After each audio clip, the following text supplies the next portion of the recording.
Hoje nós vamos, como o Emerson falou, iniciar uma nova série de estudos bíblicos e para nós será, a princípio, muito satisfatório, gratificante, porém extremamente desafiador, tá?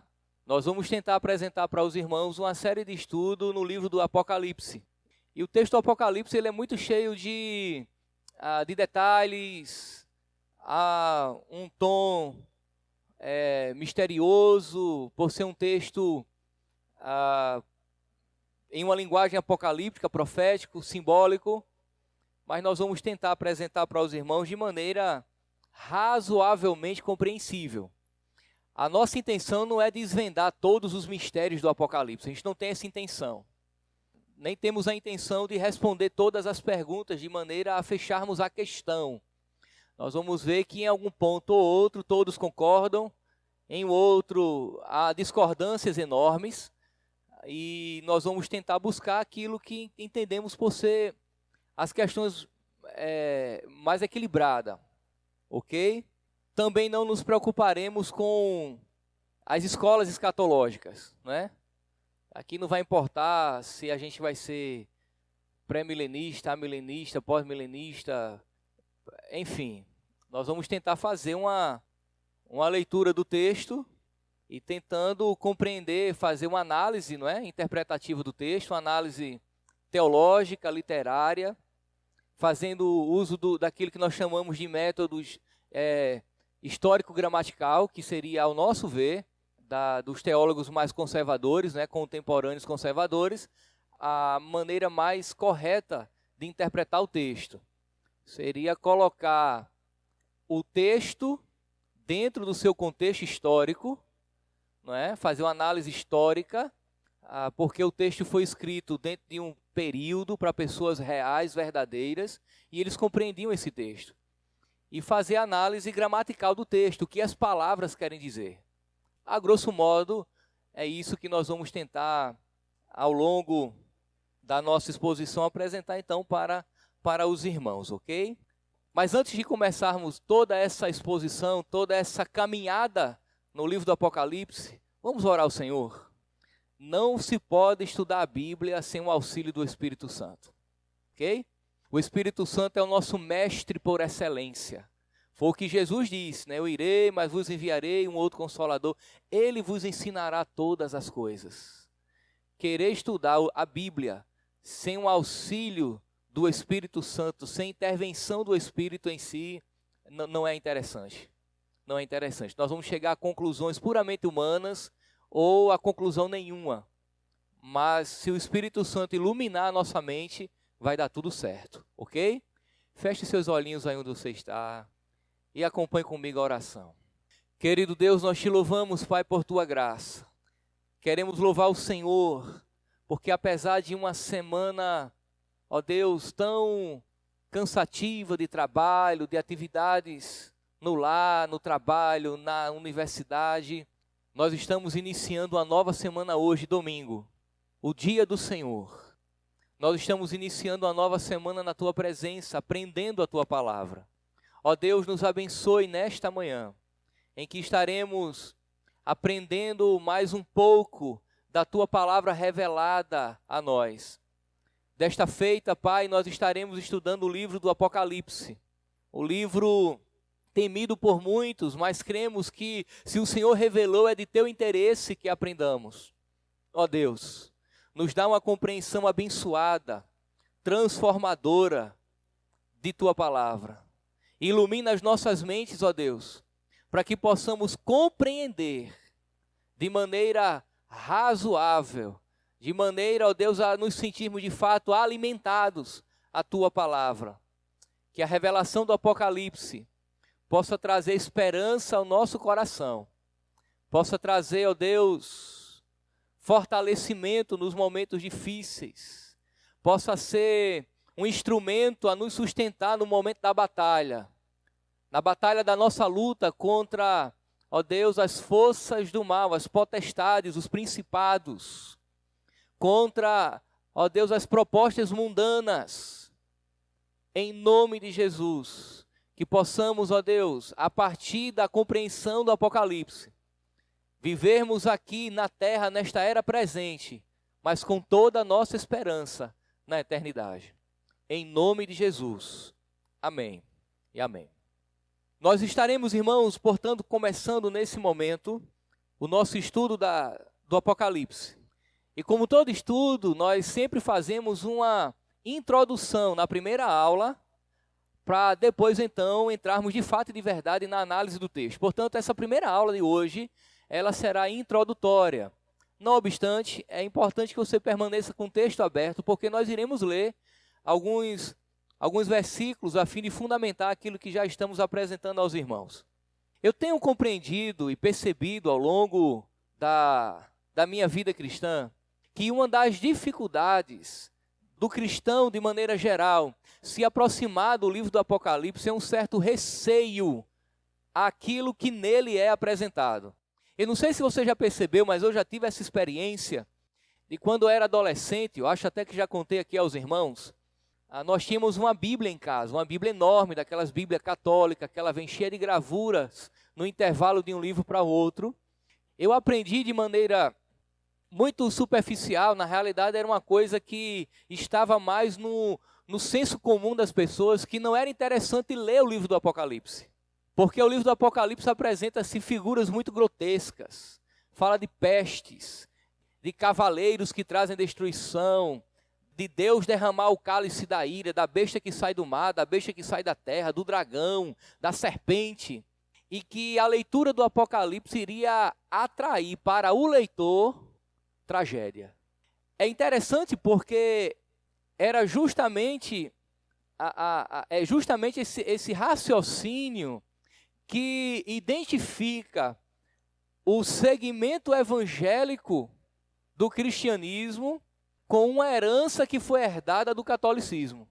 Que ler a Bíblia é para os iluminados, para o alto clero, e que um cristão comum, considerado como leigo, lendo a Bíblia, e principalmente o livro do Apocalipse, ele não saberá compreender aquilo, ele não vai saber o que vai fazer com aquilo, e inevitavelmente ele trará tragédia para a sua vida. Não é bem assim, mas infelizmente muitos de nós compreendem ainda dessa forma. É como se fôssemos evangélicos com a alma católica, ok? Mas tem uma outra dificuldade, e talvez essa seja a mais comum, porque à medida que nós nos convertemos e começamos a ter uma intimidade, uma aproximação maior com o texto bíblico, nós entendemos que eu não preciso ter medo da Bíblia. E se o Apocalipse está na Bíblia, foi revelado por Deus, eu preciso ler para a minha própria edificação, a fim de conhecer todos os planos de Deus para a minha vida. Mas daí nós esbarramos em uma outra dificuldade. É a dificuldade da linguagem. O texto do Apocalipse foi escrito naquilo que nós chamamos de linguagem apocalíptica. É o seu estilo literário. E nós temos dificuldade com esse estilo literário. Por quê? Porque não há nada no mundo ocidental que se aproxime da linguagem apocalíptica. Por que é que nós gostamos, por exemplo, das histórias do Antigo Testamento? Porque sabemos o que é narrativa histórica. Por que é que nós nos identificamos com as cartas do apóstolo Paulo? Porque conhecemos o que é uma dissertação. Por que é que nós gostamos das parábolas de Jesus? Porque nós compreendemos muito bem o que é uma figura de linguagem. Por que é que nós gostamos dos salmos? Porque nós nos identificamos com poesia.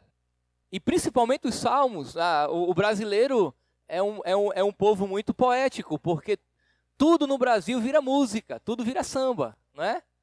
Tudo no Brasil vira música, nós somos muito musicais. Talvez por uma herança bem afro, né? Que nós temos, e toda essa miscigenação racial que há aqui, nos fez sermos muito musicais. Tudo vira música, não é? Uma caixa de fósforo vira um instrumento, né? Uma mesa já vira um tambor, e aí vai. E a igreja brasileira é assim também, ela é muito musical, e isso não é ruim, isso é bom quando feito para a glória de Deus. Pois bem, nós sabemos o que é poesia, nós conhecemos os outros estilos literários, mas quando chega na literatura apocalíptica nós travamos. Por quê?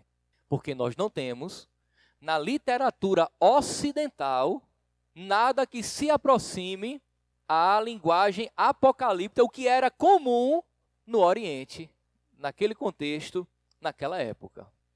E o interessante é que quando nós falamos em Apocalipse, você não pode esquecer que não é apenas o livro do Apocalipse, não é a tradução da palavra Apocalipsis, que poderia ser traduzido também por revelação, não é apenas esse livro que tem conteúdo profético. Se lê Daniel, tem conteúdo profético. Se você lê Ezequiel, tem conteúdo profético. E assim sucessivamente. Então não é um privilégio apenas do último livro da Bíblia. Os livros do Antigo Testamento também revelam conteúdo profético. Na realidade, o Antigo Testamento ele é um livro de profecia. Quando os profetas do Antigo Testamento profetizaram a vinda do Messias, isso é conteúdo profético. E essa profecia se cumpre quando Jesus vem, nasce, não é? E temos o que chamamos de advento Cristo. Quando Cristo surge no cenário da humanidade, ele é o cumprimento profético do Antigo Testamento. Não obstante, há algumas partes que se harmonizam com o livro do Apocalipse, não é? As 7 semanas de Daniel e algumas partes do livro de Ezequiel assumem uma perspectiva bem futurista nesse sentido. Pois bem, um estudioso da Bíblia chamado William Hendricks, ele é autor de um dos melhores comentários do livro do Apocalipse. Ele não é o único, mas ele é um dos estudiosos que se destacam nessa área, na análise, no estudo aprofundado do Novo Testamento. Hendricks, ele diz que o livro do Apocalipse é incomparavelmente formoso. Quando ele diz que o livro é incomparavelmente formoso, você é atraído por aquilo que ele está falando. Porque uma leitura desatenta, vamos dizer assim, desavisada do Apocalipse, pode fazer com que você pense que está, por exemplo, em um daqueles desenhos animados japoneses, né, de figuras grotescas, né, da caverna do dragão. De repente, né, o dragão de 7 cabeças vai surgir e aquela coisa meia quiodesca, né? Pode aparecer e necessariamente não tem nada a ver com isso. São símbolos. E cada figura daquela aponta para uma verdade. Não é? Aponta para uma verdade. Ele diz que o Apocalipse é formoso em estilo, formoso em propósito e em significado. Portanto, irmãos, a partir de hoje, a convocação é para que possamos enxergar a beleza, a formosidade de mais um livro da Bíblia revelado por Deus. E trazer para a nossa vida a sua aplicação. Do que trata o livro do Apocalipse? Trata da tragédia, da derrota, do fim, da destruição, das coisas feias? Não. Nós vamos ver que o livro do Apocalipse trata do triunfo de Cristo e de sua igreja. Por isso que eu costumo dizer que o livro do Apocalipse é o livro da esperança. Porque ele vai tratar justamente do triunfo, da vitória, na consumação de todas as coisas, de Cristo e, consequentemente, da igreja. O livro do Apocalipse vai mostrar que a história, irmãos, ela não caminha para o caos, para uma destruição plena, mas avança para um triunfo glorioso, a vitória completa de Cristo e sua igreja. O que aguarda a igreja no fim não é um caos, não é a derrota, não é a destruição. O que aguarda a igreja no fim é uma vitória gloriosa em Cristo. Eu não sei se você já parou para pensar, mas alguns entendem, né, filosoficamente, que a história ela é cíclica. Ela fica dando voltas, sempre voltando para o mesmo lugar. Uma espécie de espiral, não é? Isso é muito comum surgir como fundamento de alguns filmes, né? Aquela coisa que sempre se repete, a história ela está sempre se repetindo. E não é bem assim. Biblicamente falando, a história ela é linear. Ela está caminhando para um fim determinado por Deus.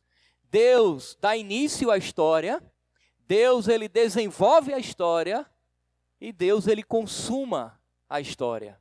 E nós estamos dentro de uma história que está sendo desenvolvida por Deus. Deus se revela na história dos homens. Deus está no palco da história, ele é o protagonista. É ele quem governa todas as coisas. E está levando a história dos homens, a história da igreja, a história da humanidade para um fim determinado por ele. Nós chamamos esse fim tecnicamente de escatom, ou o dia do Senhor, como nós temos no texto bíblico. E Deus está nos conduzindo para esse dia, que será marcado pela segunda vinda do Senhor Jesus, quando ele romper nos ares na história, aí sim chegou o fim. Mas o fim de quê? O fim da era presente, para inaugurar a era vindoura. Não é o fim no sentido do aniquilamento, do que nada mais vai existir. Não. É o fim de um período revelacional de Deus, para desfrutarmos de um estado eterno. A igreja desfrutará de um estado de gozo e glória, e aqueles que não são igreja, o que nós chamamos de pecadores impenitentes, desfrutarão de um estado de condenação eterna.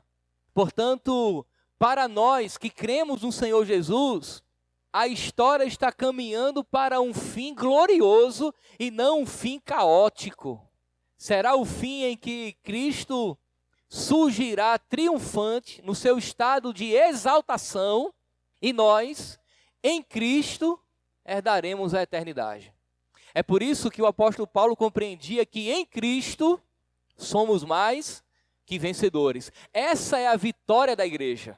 É quando a igreja finalmente triunfará sobre o mundo, sobre o diabo e sobre as tentações da carne. Mas até lá, nós temos que aguardar. O propósito desse estudo, portanto, irmãos, não é nos aproximarmos deste livro com curiosidade. Não é a nossa curiosidade que nos atrai o Apocalipse, como se estivéssemos com um mapa profético nas mãos, investigando os fatos históricos acerca do fim, não é? Vamos ver qual é o meu futuro. A ideia aqui não é fazer do livro do Apocalipse um horóscopo, não é? O nosso estudo do Apocalipse não é uma espécie de necromancia gospel, nada disso. Nós não vamos estar o tempo todo tentando adivinhar o futuro, o que será que vai acontecer amanhã, não.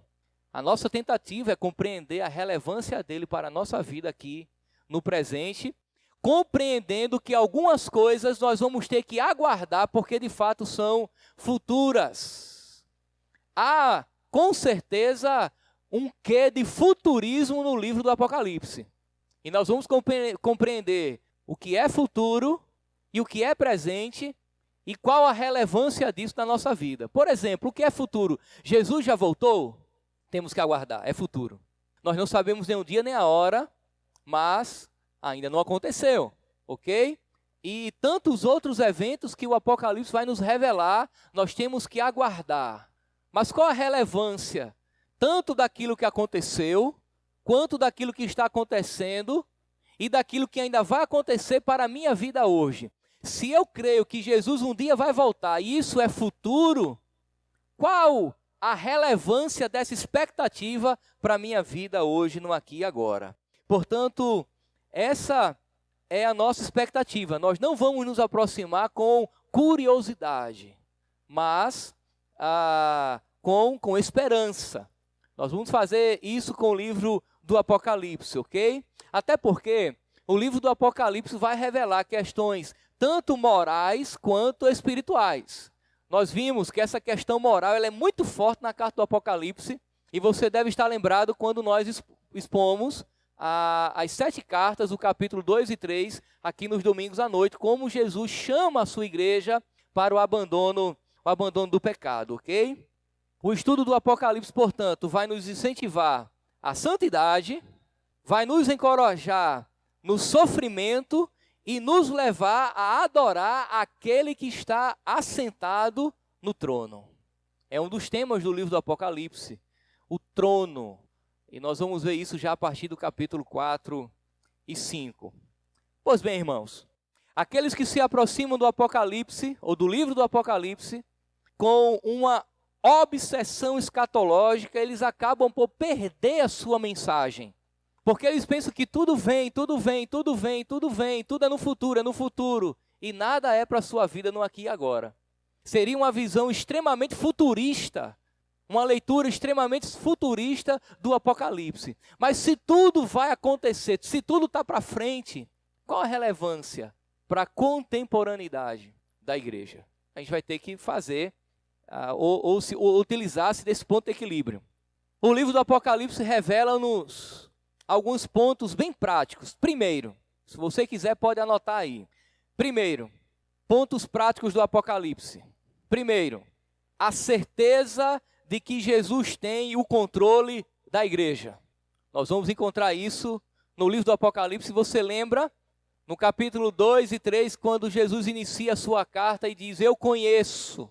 No capítulo 1, ele se revela como aquele que caminha entre os candeeiros. Ok? Os candeeiros ali é símbolo da igreja, e se ele anda entre os candeeiros é porque ele tem o controle da igreja. Portanto, o Apocalipse revela a certeza de que Jesus tem o controle da igreja. Segundo, Jesus ele tem total, ou o total controle da história. Eu vos afirmei que ele está conduzindo a história para um fim determinado. E um dos temas do Apocalipse é justamente o trono, e quem está no trono governa. Portanto, Jesus tem o total controle da história. Terceiro, a perseguição do mundo e do diabo não podem destruir a igreja. Terceiro, a perseguição do mundo e do diabo não podem destruir a igreja. Ora, se Deus governa todas as coisas e tudo está sob o seu controle, e Ele está conduzindo o mundo, Satanás, não é? A morte para um fim, um julgamento, é porque Ele governa e nada disso pode destruir a igreja. Quarto ponto, os inimigos que perseguem a igreja serão vencidos. Serão vencidos, não é? Você lembra que Jesus disse aos seus discípulos, no mundo tereis aflições, mas tende bom ânimo, eu venci o mundo. A igreja também vai vencer o mundo. A igreja também vai vencer todos os seus inimigos naquele dia determinado por ele. Portanto, os inimigos que perseguem a igreja serão vencidos. O anticristo, o falso profeta e a besta, o dragão, que é o próprio Satanás, serão vencidos. Quinto ponto aqui, os inimigos de Cristo terão que enfrentar o juízo de Deus. Os inimigos de Cristo terão que enfrentar o juízo de Deus, ao mesmo tempo que a igreja desfrutará da bem-aventurança eterna, ok? Esse é um outro tema prático do Apocalipse. Os inimigos enfrentarão o juízo de Deus, ao mesmo tempo que a igreja desfrutará do regozijo, da bênção e do deleite eterno. Tá certo? São esses pontos práticos que nós encontraremos em todo o livro do Apocalipse, de maneira que o propósito principal do livro de Apocalipse é confortar a igreja militante em seu conflito contra as forças do mal. Vou explicar isso para você. O que é a igreja militante? Quando nós estudamos a doutrina da igreja, que nós chamamos na teologia de eclesiologia, nós entendemos que a igreja ela é tanto militante quanto triunfante. Militante porque ela está na terra militando, lutando contra as forças do mal.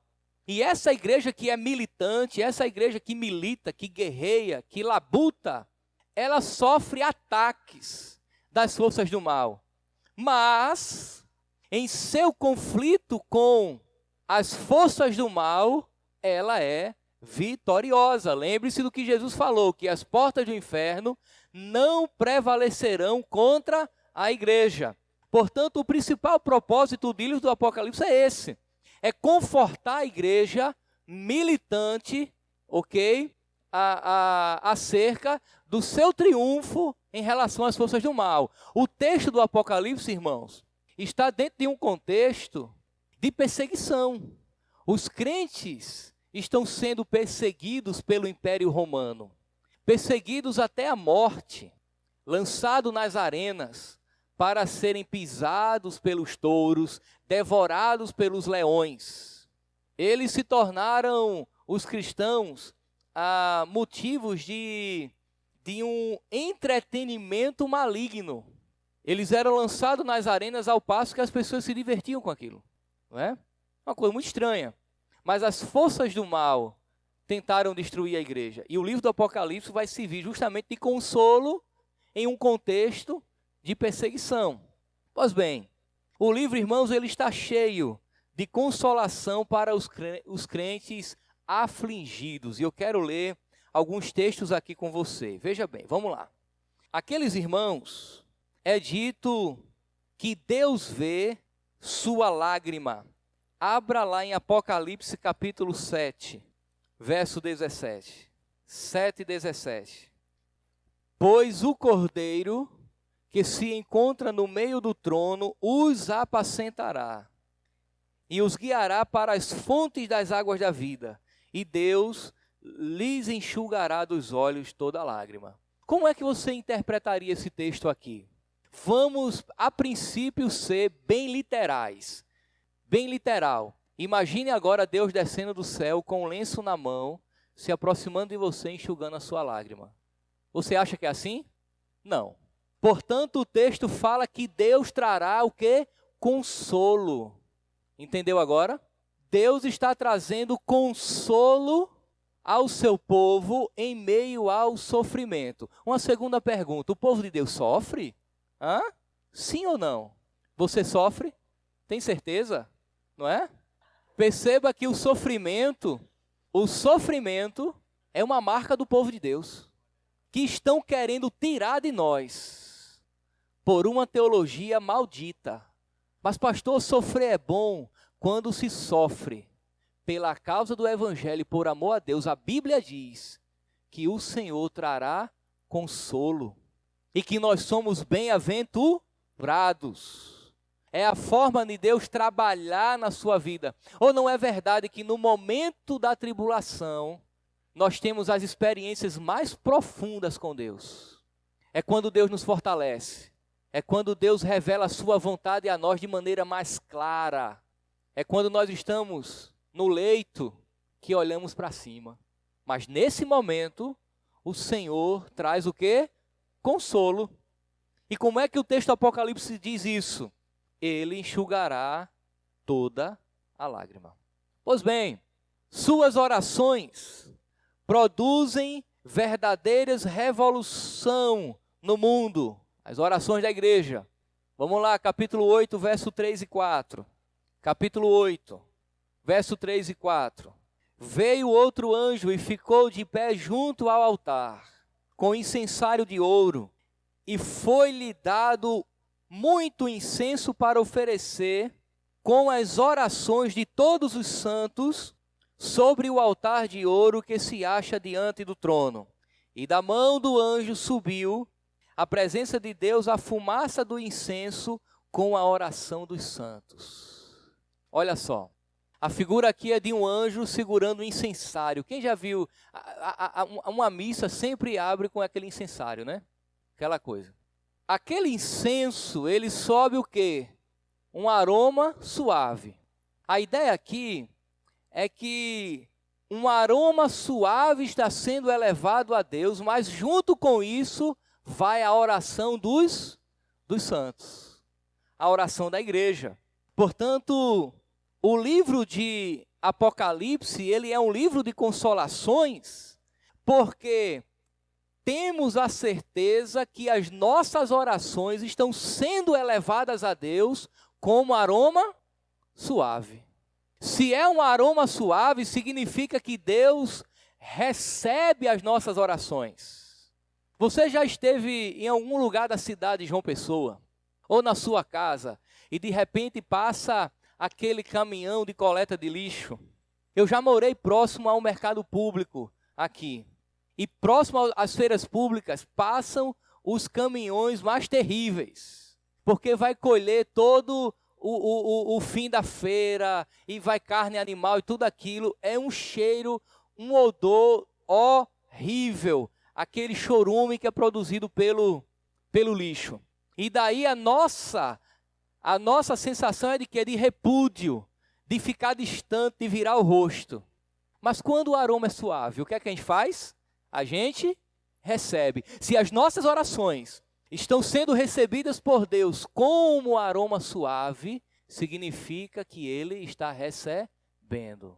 Agora imagine você em um contexto de sofrimento, de perseguição, de angústia, ter a certeza que a sua oração está sendo recebida por Deus. O que é que isso vai produzir na sua alma? Consolo, esperança, alegria. Deu para entender agora? Um outro detalhe é que sua morte, ou a morte dos crentes, é preciosa aos olhos de Deus. Vamos agora para o capítulo 14, verso 13. 14, verso 13. Então vi uma voz do céu dizendo: escreve, bem-aventurados os mortos que desde agora morrem no Senhor. Sim, diz o Espírito, para que descanse das suas fadigas, pois as suas obras os acompanham. A maioria das pessoas tem medo de morrer. Eu costumo dizer que eu tenho mais medo de ficar doente do que de morrer, não é? Mas a grande questão é que, na perspectiva cristã, a morte, ela não deve nos aterrorizar, porque ela será o passaporte para a vida eterna. E a morte do justo, a morte do crente, ela é justamente preciosa aos olhos de Deus, porque ela levará o cristão a desfrutar dessa realidade. Quando você entende que a morte, ela é agradável a Deus, porque fará com que o cristão desfrute das suas bem-aventuranças, você então fica tranquilo. E quando chegar o seu dia, você não vai estar desesperado. Você vai dizer assim: eu estou a poucos minutos de encontrar-me com o meu Deus. Irmãos, você acha que isso é difícil? Não é não. A grande questão é que tem pessoas que não conhecem as promessas de Deus, não conhecem a palavra de Deus, e no momento da morte, do sofrimento, da dor, da angústia, elas se encontram desesperadas. Mas, quando nós descobrimos os mistérios que envolvem a morte de um crente, ele tem a capacidade de se alegrar, porque ele quer estar com o Senhor. Eu ouvi falar de uma irmã, eu não tive a oportunidade de conhecê-la, eu também não me recordo o nome dela agora, se eu me recordar eu compartilho com os irmãos. Ela era uma mulher de um coração extremamente missionário. Ela nunca pôde fazer missões, no sentido de ir para o campo missionário, porque família grande, muitos filhos, mas ela investiu tudo que ela pôde em missões. E na sua morte ela deixou todo o seu patrimônio para missões. Uma vez que os seus filhos já estavam bem, ela resolveu deixar todo o seu patrimônio para a obra missionária.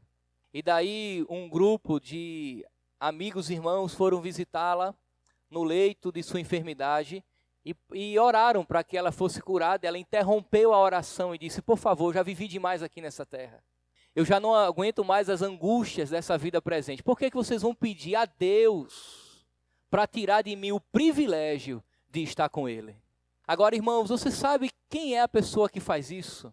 É a pessoa que tem intimidade com Deus, que compreende os propósitos de Deus, que tem intimidade, tem piedade no coração. Ele entende que estar com o Senhor é melhor, apesar de querer em algum momento desfrutar ainda de vida nessa terra, por razões, como foi o apóstolo Paulo. Mas estar com o Senhor é sempre melhor. A Bíblia também diz que a vitória dos crentes é assegurada. Vamos lá para o capítulo 15, verso 2. Capítulo 15, verso 2. Acompanhe aí a leitura.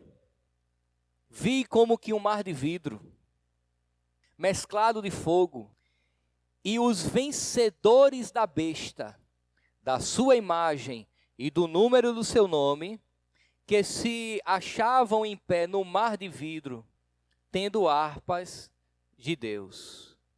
Qual é a visão aqui do apóstolo João? Ele vê o mar de vidro mesclado com fogo. É uma figura. Nós vamos deixar isso para ver mais adiante. É uma figura, porque não tem lógica mar de vidro mesclado com fogo. Nós vamos ter que entender o que significa isso, tá?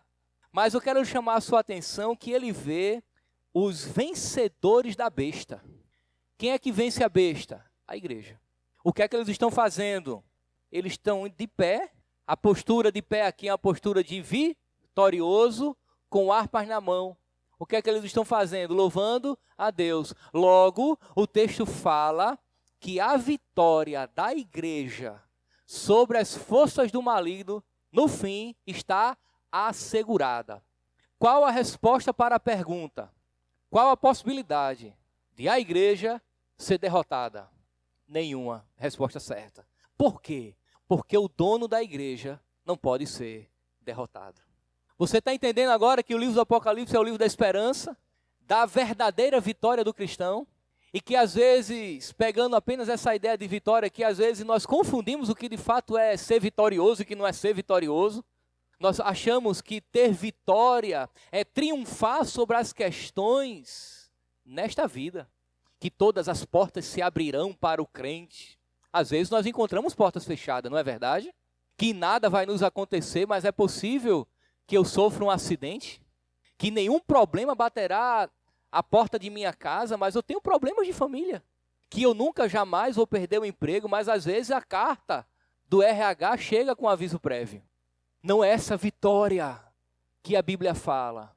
É a vitória que receberemos de Cristo, nos livrando da condenação eterna e do poder do mal.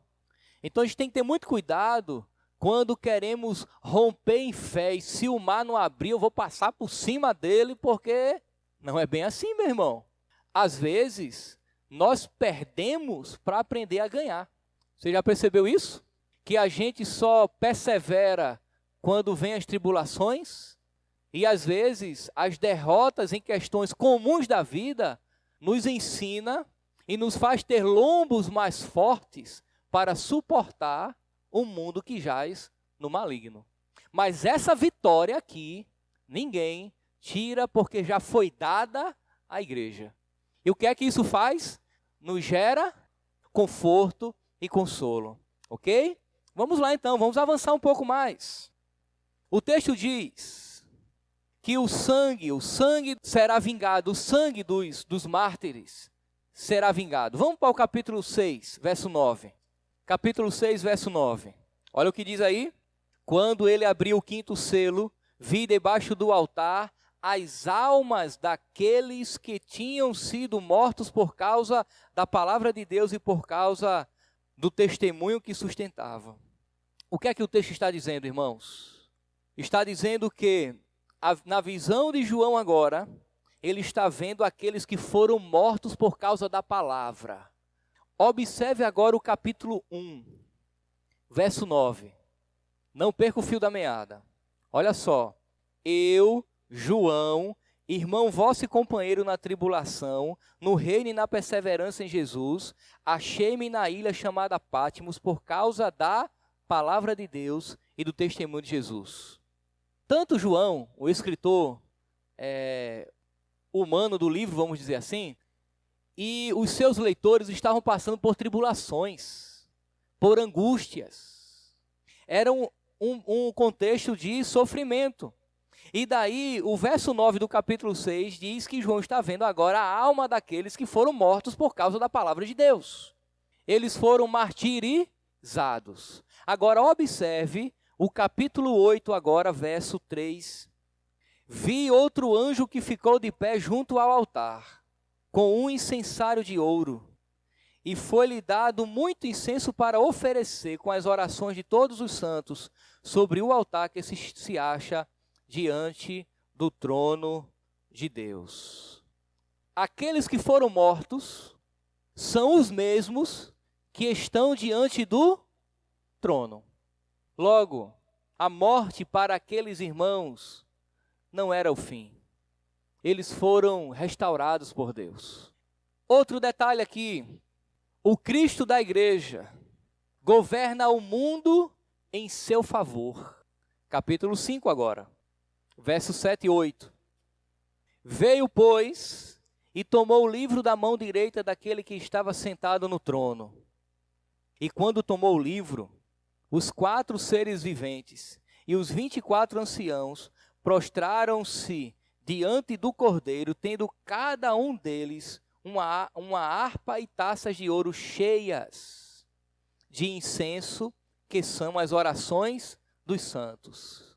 Olha só, o livro que eles têm na mão e que vai ser aberto pelo Cordeiro é o livro da história dos homens. Nós vamos estudar isso. E uma vez que o livro está na mão dele, ele governa o mundo em favor daqueles que são seus. Não é o mundo que vai conspirar a seu favor por meio das forças do acaso. É Deus que se assenta no trono do universo, que governa a história para favorecer a igreja no dia da vitória final. Isso traz o que, irmãos? Consolo. Ok. Por fim, para encerrarmos essa parte, o Apocalipse diz que Cristo voltará em breve. Capítulo 22, verso 17. O Espírito e a noiva dizem, vem. Aquele que ouve, diga, vem. Aquele que tem sede, venha. E quem quiser receba de graça a dádiva da vida. O Espírito e a noiva dizem, vem. É justamente o apelo ou chamado para a vinda de Jesus. E daí você pode dizer, mas pastor, já fazem mais de 2000 anos que Jesus veio e ele prometeu que voltaria, agora não voltou. Concordo com você. Concordo plenamente com você. Mas a perspectiva bíblica é da volta iminente de Cristo, ou seja, ele pode voltar a qualquer momento. A grande questão é que o nosso relógio funciona diferente do relógio de Deus. Para Deus, um dia é como 1000 anos. E 1000 anos é como um dia. Mas, quando Paulo fala dos últimos dias, você lembra do texto de Paulo, nos últimos dias, os últimos dias começou com Cristo. Nós já vivemos os últimos dias. Portanto, dentro desse intervalo de tempo que desfrutamos dos últimos dias, Jesus pode voltar a qualquer momento. É bem verdade que há alguns eventos que devem preceder a sua vinda. Por exemplo, o surgimento do anticristo, do falso profeta e alguns outros detalhes que deverão acontecer, que antecederão a vinda de Cristo. Mas isso pode acontecer a qualquer momento. Pois bem, irmãos, eu quero encerrar a nossa aula nessa manhã chamando você a atenção para o tema do livro do Apocalipse. Nós vimos alguns detalhes, mas existem alguns pontos que devem ser considerados ainda. Porque o tema do livro do Apocalipse é, como já lhes falei, a vitória de Cristo e de sua igreja sobre o poder de Satanás e de seus seguidores. Já falei isso.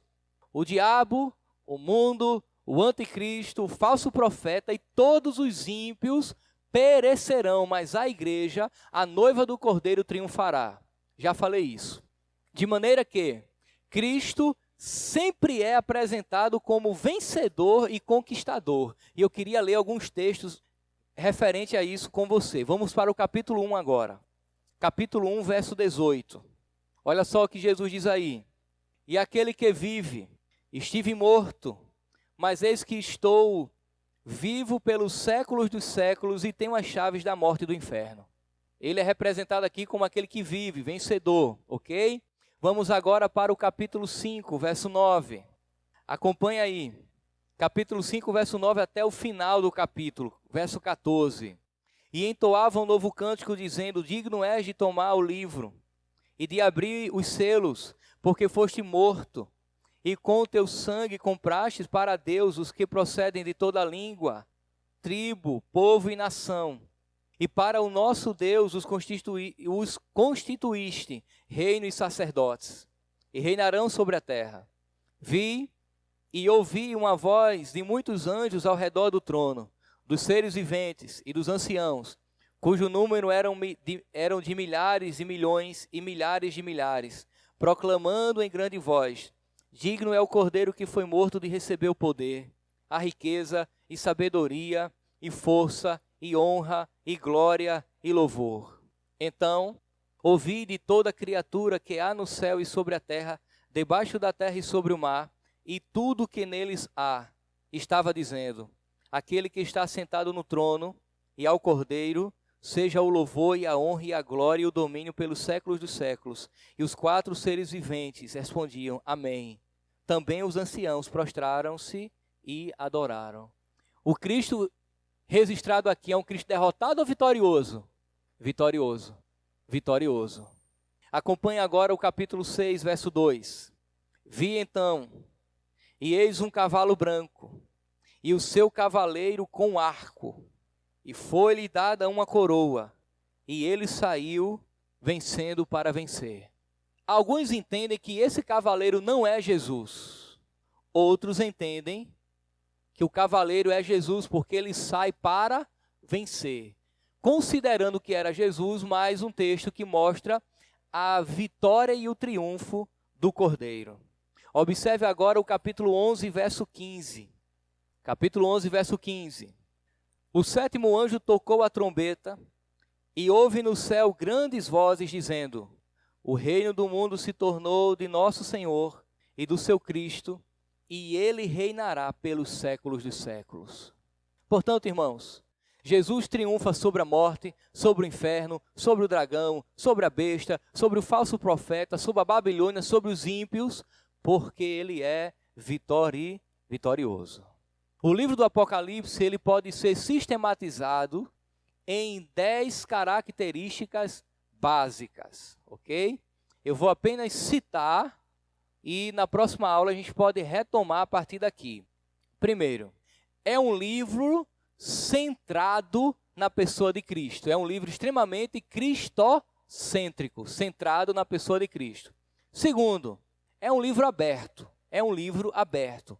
João recebe uma ordem para não selar este livro, né? Nós vamos ler esse texto um pouco mais na frente. É um livro aberto, que deveria inclusive ser lido em voz alta. Eu vou argumentar isso com você nas próximas aulas.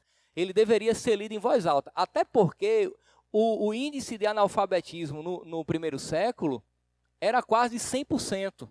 Então, quando esses livros eram enviados para a igreja, eles tinham que ser lidos em voz alta, para a comunidade, porque o povo não tinha instrução.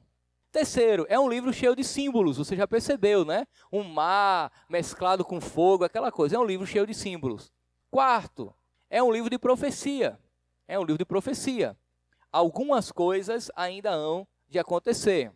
Quinto, é um livro com uma bênção completa, não é? Porque aponta para a consumação e a bênção completa de Deus na vida do seu povo. Sexto, é um livro de juízo e condenação, porque ao passo que a igreja triunfará, os ímpios, assim como as forças do mal, serão condenadas. Sétimo, é um livro extremamente relevante, e nós vamos ver isso por quê, não é? E vamos ver que o Apocalipse trata das coisas que aconteceram e das que em breve acontecerão, por isso ele é relevante à vida da igreja.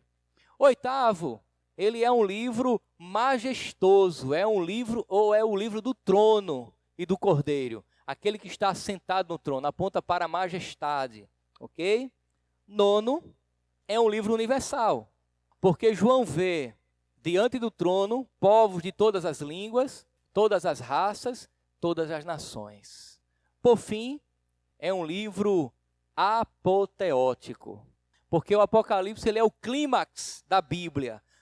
Tudo que começou em Gênesis irá se completar e se consumar em Apocalipse. A Bíblia diz que Jesus ele é o alfa e o ômega, ele está no começo e no fim. Tudo que ele começa, ele termina gloriosamente. Ok, irmãos? Portanto, de maneira breve, são essas as características introdutórias do livro do Apocalipse.